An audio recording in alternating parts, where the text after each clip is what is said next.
अच्छा सुनो, सब्सक्राइब करते वक्त ना घंटी बजा देना। बिस्मिल्लाहिर्रहमानिर्रहीम। अस्सलामुअलैकुम। मैं हूं सना और आप देख रहे हैं जेम्स एकेडमी जोन। और आज की इस वीडियो में हम second year mathematics chapter number 2 exercise number 2.4 में क्वेश्चन नंबर 11 से स्टार्ट ले रहे हैं। और क्वेश्चन नंबर 11 में हमें कह रहे हैं यूजिंग स्लोप प्रूफ डैट, हमें 3 पॉइंट्स दिए हुए हैं, are the vertices of right triangle. ये जो 3 पॉइंट्स हैं ये क्या है, वर्टिसेस हैं राइट ट्राइंगल के। ठीक है, वर्टिसेस किसे बोलते हैं, ये कॉर्नर्स को बोलते हैं। ये ए है, ये बी है, बी कॉर्नर है और ये सी है। अब ये तीनों पॉइंट्स जो है हमने प्लॉट कर लिए। अब हमें प्रूफ ये करना है कि ये राइट ट्राइंगल के वर्टिसेस हैं। राइट ट्राइंगल की पहचान क्या होती है, अच्छा ये भी हमें प्रूफ करना है कि ये स्लोप की मदद से करना है, वरना अगर हमें स्लोप के थ्रू नहीं करना होता, यूजिंग स्लोप नहीं लिखा होता, तो हम पाइथागोरस थ्योरम के थ्रू भी कर सकते थे। अब यहाँ पर स्लोप की थ्रू करना है तो इसका तरीका क्या होगा, सबसे पहले हम राइट एंगल ट्राइंगल को समझ लेते हैं। राइट एंगल ट्राइंगल कौन सा ट्राइंगल होता है जिसमें एक एंगल 90 डिग्री का बनता है लाजमी। ठीक है, हमने ये लाइन जो हमें पॉइंट्स दिए हुए थे इसके थ्रू हमने पॉइंट्स इसके अंदर प्लॉट कर लिए। ये 6,5 था तो यहाँ पर ये आ गया, -3,0 था ये यहाँ आ गया, और 4,-2 था, इसका पॉइंट यहाँ आ गया। तो हमने इन तीनों पॉइंट्स को ज्वाइन कर लिया है, यानी तो हमारे पास राइट ट्रायंगल बन रहा है और यहाँ पर जो है 90 डिग्री का एंगल बन रहा है। अब हमें ये प्रूफ करके दिखाना है। डायग्राम में तो हमने दिखा दिया, लेकिन किस तरह से प्रूफ करेंगे, अब हमें ये बात प्रूफ करनी है कि ये 90 डिग्री का एंगल यहाँ पर बन रहा है। और जब भी 90 डिग्री का एंगल बनता है तो वो जो दो लाइंस 90 डिग्री का एंगल बना रही होती हैं वो आपस में परपेंडिकुलर होती हैं। ठीक है ना, और जो लाइंस आपस में परपेंडिकुलर होती हैं तो उसका स्लोप हमने पढ़ा है, उसका स्लोप जो है आपस में नेगेटिव रेसिप्रोकल होता है। यानी ये लाइन BC लाइन और AC लाइन, इन दोनों का जो स्लोप होगा वो आपस में क्या होगा, नेगेटिव रेसिप्रोकल होगा। या फिर यूँ कह लीजिए कि इन दोनों लाइंस का जो स्लोप होगा वो आपस में उनका प्रोडक्ट लेंगे तो वो -1 के बराबर आना चाहिए। अगर इन दोनों लाइंस के स्लोप का प्रोडक्ट -1 के इक्वल आ जाता है तो हम कहेंगे कि ये आपस में परपेंडिकुलर हैं और ये 90 डिग्री का एंगल बना रही हैं। हम इसको कह सकते हैं कि ये राइट ट्रायंगल के वर्टिसेस हैं। ठीक है, तो करना ये है, सबसे पहले ABC लेट कर लीजिए। और स्लोप का फार्मूला हमें पता है, जब भी 2 पॉइंट्स गिवन होते हैं तो हम स्लोप किससे निकालते हैं, y2 - y1 over x2 - x1 से। और अब हम तीनों साइड्स का स्लोप निकाल लेंगे। AB साइड का स्लोप निकाल लेंगे, इसको हम m1 का नाम देंगे। ए के कोऑर्डिनेट्स को x1 y1 लीजिए, बी के कोऑर्डिनेट्स को x2 y2 लीजिए। तो इस तरीके से y2 - y1 हो जाएगा, -3 ओवर -6 हो जाएगा। ठीक है, ऊपर -5 आएगा, नीचे माइनस माइनस प्लस हो रहा है, 6 + 3 = 9, माइनस माइनस से कैंसिल हो जाएगा, 5 ओवर 9 आ जाएगा हमारे पास स्लोप। ठीक है, AB लाइन का। अब BC लाइन का स्लोप निकालने के लिए B के कोऑर्डिनेट्स को x1 y1 लीजिए, C के कोऑर्डिनेट्स को x2 y2 लीजिए। फिर यही फार्मूला लगाइए, y2 - y1 over x2 - x1, -2 ऊपर आ जाएगा, यहाँ पर ये माइनस माइनस प्लस हो जाएगा, 4 + 3 करेंगे तो 7 आ जाएगा। ठीक है, -2 ओवर 7। इसी तरीके से स्लोप ऑफ AC निकाल लीजिए, m3 का नाम दे दिया इसको हमने। इस पे भी A के कोऑर्डिनेट्स को x1 y1, C के कोऑर्डिनेट्स को x2 y2 लीजिए, y2 - y1 करें, x2 - x1 करें, ये दोनों ऐड हो रहे हैं, माइनस माइनस प्लस हो जाएगा, माइनस का 7 और नीचे आ जाएगा 6 - 4 = -2, माइनस माइनस से कैंसिल हो जाएगा, 7 ओवर 2। अब देखें, अब दो जो स्लोप हमारे पास ऐसे आ रहे हैं जो एक दूसरे के रेसिप्रोकल है। रेसिप्रोकल का मतलब क्या होता है, उलट होता है। ठीक है ना, जैसे ये 2 ओवर 7 है तो ये इसका उलट करेंगे तो क्या होगा, 7 ओवर 2 हो जाएगा, है ना। और नेगेटिव रेसिप्रोकल का मतलब ये है कि यहाँ पर माइनस है तो दूसरी तरफ प्लस हो गया, तो ये एक दूसरे के क्या है, नेगेटिव रेसिप्रोकल हैं। तो हमें पता चल गया कि ये दो लाइंस जो हैं आपस में परपेंडिकुलर हैं। हमने यहाँ पर मेंशन कर दिया BC और AC लाइन जो है आपस में परपेंडिकुलर हैं, इसलिए इनके स्लोप जो है क्या होना, इनके स्लोप का प्रोडक्ट निकालेंगे तो वो -1 के बराबर आ गया। तो हमने यहाँ पर प्रूफ भी करके दिखा दिया आपको। m2 का स्लोप रखा मल्टीप्लाई बाय m3 का स्लोप। ठीक है, 2 से कैंसिल, 7 से कैंसिल, -1 यहाँ पर बच गया। तो आप देख सकते हैं right hand side left hand side के इक्वल आ गई है। अब आप यहाँ पर मेंशन कर दीजिए right triangle ABC is right triangle. ठीक है, ये हमने प्रूफ कर दिया इस तरह से, स्लोप के थ्रू इस तरह प्रूफ करा जाता है। अच्छा जी, अब हम क्वेश्चन नंबर 12 पर आ जाते हैं। इस पे हमें कह रहे हैं ये यूजिंग स्लोप, यहाँ पर भी स्लोप का ही फॉर्मूला यूज़ करना है हमें, और हमें फाइंड आउट करना है 4th वर्टेक्स ऑफ पैरेललोग्राम। हमें 3 वर्टिसेस दिए हुए हैं पैरेललोग्राम के, और and it's 3 consecutive vertices. Consecutive vertices का मतलब ये है कि ये A है, फिर उसके बाद वाला B है, उसके बाद C। ऐसे नहीं कि ये A रख दिया आपने, यहाँ पर आपने C रख दिया, यहाँ पर B रख दिया, अपनी मर्ज़ी से कुछ भी रख दिया, ऐसे नहीं करना है। बराबर बराबर जो है सारे वर्टिसेस आपने रखने हैं। अच्छा, डी जो हमें फोर्थ वर्टेक्स निकालना है उसको हमने एक्स कॉमा वाई ले लिया है, ठीक है। यहाँ पर आपने मेंशन कर देना है using slope formula. Slope formula ये रहा, मैंने यहाँ पर लिखा नहीं है, आप लिख लीजिएगा। अब हम बारी बारी करके क्या करेंगे, सबके सारी साइड्स के स्लोप निकालेंगे। अब पैरेललोग्राम की जो प्रॉपर्टी होती है वो क्या होती है कि पैरेललोग्राम में जो ऑपोजिट साइड्स होती हैं वो आपस में पैरेलल होती हैं, ठीक है ना। पैरेललोग्राम की ऑपोजिट साइड्स, ये दोनों एक दूसरे के ऑपोजिट है, ये पैरेलल है, ये दोनों ऑपोजिट है, ये दोनों पैरेलल होती हैं, ठीक है।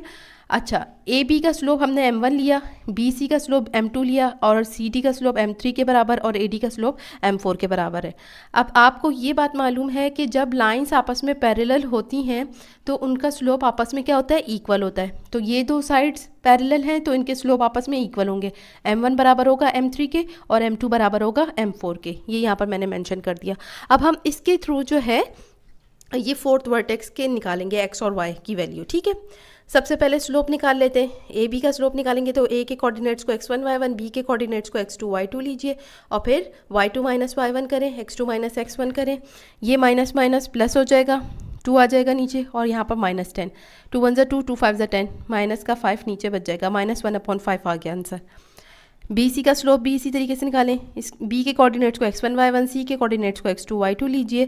फिर क्या करेंगे, y2 minus y1, x2 minus x1 करेंगे, माइनस माइनस ये प्लस हो जाएगा, माइनस में से 5 में से 1 माइनस करेंगे 4 आएगा, यहाँ पर माइनस प्लस माइनस हो रहा है, 5 में से 3 माइनस करेंगे 2 आएगा, साइन बड़े नंबर का लगेगा लेकिन, ठीक है।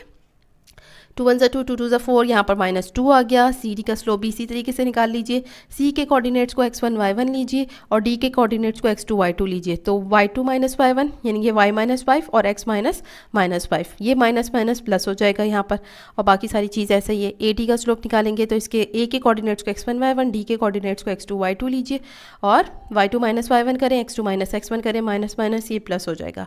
सारे स्लोप निकालिए तमाम साइड्स के। अब इन स्लोप को हम क्या करेंगे, कंसिडर करेंगे इसी तरीके से कि m1 का स्लोप बराबर है m3 के, m1 स्लोप बराबर है m3 के। तो वैल्यूज पुट कर दें, m1 की वैल्यू यहाँ रखी, m3 की वैल्यू वहाँ रखी। अब इसके बाद इसको क्रॉस मल्टीप्लिकेशन करवा दीजिए, ये इससे जाके मल्टीप्लाई हो जाएगा, ये इससे जाके मल्टीप्लाई हो जाएगा, ठीक है। तो यहाँ पर मैंने मेंशन कर दिया इस तरीके से। अब मल्टीप्लाई करवा देंगे तो -x हो जाएगा, ये -5 हो जाएगा, ये 5 हो जाएगा और ये -25 हो जाएगा, 5 5 ज़ा 25, ठीक है। x की वैल्यू को पॉजिटिव चाहिए तो हम x इन दोनों वैल्यूज़ को उस तरफ भेज देंगे, ठीक है। x पॉजिटिव हो गया, ये माइनस का था, ये प्लस हो गया, बाकी ये दो चीज़ें ऐसे ही लिखेंगे, ठीक है। क्या करना है, x यहाँ पर आ गया, 5y यहाँ पर आ गया, माइनस प्लस माइनस, 25 में से 5 माइनस करेंगे तो 20 आ जाएगा। ये हमारे पास एक इक्वेशन आ गई, ठीक है। अब हम दूसरी कंडीशन को ले लेते हैं। यहाँ पर क्या किया हमने, एक इक्वेशन बना के छोड़ दी, फिर उसके बाद m2 को लिया हमने m4 के बराबर, क्योंकि ये दोनों आपस में साइड क्या है, पैरेलल हैं, इस वजह से m2 की वैल्यू रखी और m4 की वैल्यू रखी। अब x माइनस 7 जो है ये जाकर यहाँ पर क्या हो जाएगा, मल्टीप्लाई हो जाएगा। इसके नीचे कुछ नहीं है, 1 है, 1 जाके मल्टीप्लाई होगा तो ये ही आएगा, ठीक है ना। तो -2x आ जाएगा, माइनस माइनस प्लस, 2 7 ज़ा 14 आ जाएगा। ये चीज़ एज इट इज़। 2x की वैल्यू को पॉजिटिव करने के लिए हम क्या करेंगे, इन दोनों वैल्यूज़ को उस तरफ भेज देंगे। ये माइनस का है तो ये प्लस का हो जाएगा, ये प्लस का है ये माइनस का हो जाएगा, बाकी दोनों वैल्यूज़ ऐसे ही लिखी हमने, ठीक है।